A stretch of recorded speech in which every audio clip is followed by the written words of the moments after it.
जय शिव शंकर मित्रों, मैं हरीश पांडे अपने YouTube channel Shri Harish solution में आप सभी का स्वागत करता हूं।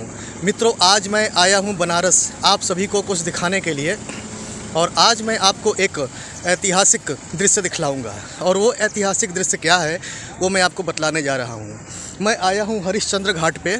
आप देख रहे होंगे नज़ारा ये बनारस के घाट का। मैं हरिश्चंद्र घाट पर आया हूं और यहाँ एक बहुत ही प्राचीन भोलेनाथ की स्थापित मूर्ति है राजा हरिश्चंद्र के द्वारा।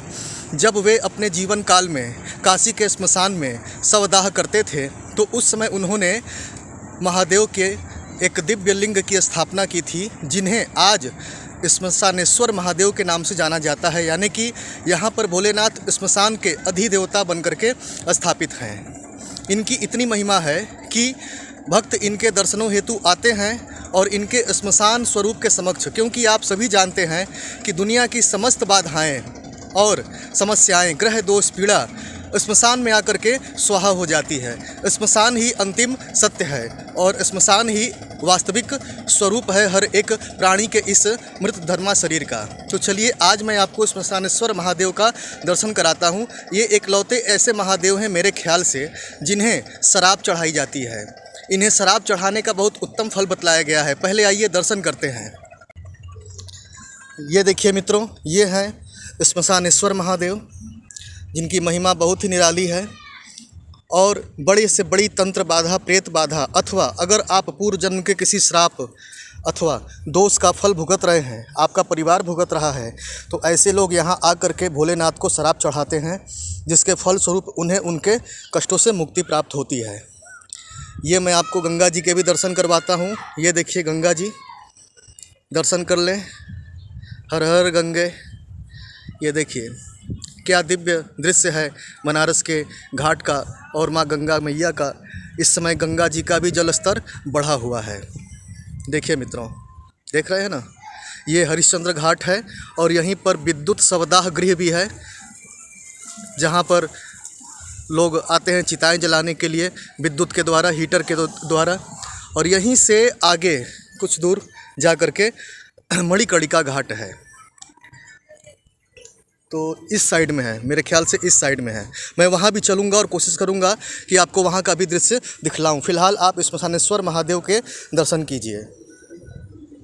तो मित्रों, शिव ही अंतिम सत्य हैं। जब हम साधना के मार्ग पर आगे बढ़ते हैं तो हमें एक मार्गदर्शक की आवश्यकता होती है, एक गुरु की आवश्यकता होती है। अब होता क्या है कि इस घोर कलिकाल में पंच भौतिक शरीर में शिव स्वरूप गुरु का मिलना बड़ा ही दुर्लभ हो गया है। ऐसी स्थिति में साधना क्षेत्र के जिज्ञासुओं के लिए, अर्थार्थियों के लिए सबसे उत्तम मार्गदर्शन देने वाले महाप्रभु स्वयं भोलेनाथ हैं। और जब साधक शिव की आज्ञा लेकर शिव की शरण में जाता है तब उसके पश्चात उसकी साधना एक सही दिशा की तरफ बढ़ना शुरू हो जाती है। उसे उचित मार्गदर्शन मिलना शुरू हो जाते हैं, क्योंकि शिव समस्त संसार के गुरु हैं और शिव आज भी गुरु हैं। और एक बात बतला दूं मित्रों कि शिव जी की ही कृपा से आपको पंच भौतिक शरीर में सद्गुरु की प्राप्ति हो सकती है।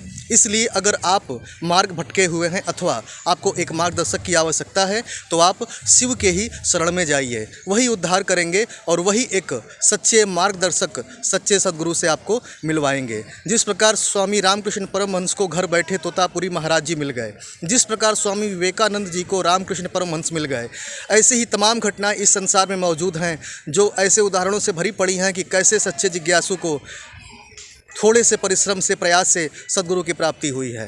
किसी किसी को बहुत कुछ त्यागने के पश्चात सद्गुरु की प्राप्ति हुई है। ऐसा इसलिए कि उन्होंने किसी ईश्वरी विभूति को अपना मार्गदर्शक नहीं बनाया था। इसलिए आपका परिश्रम थोड़ा कम हो जाएगा। अतः आप शिव जी के शरण में जाइए और उन्हीं से मांगिए, वही सब कुछ देंगे, क्योंकि वे औढ़र दानी हैं। मित्रों, फिलहाल के लिए बस इतना ही। मुझे आज्ञा दीजिए, मैं चलता हूँ। जय शिव शंकर।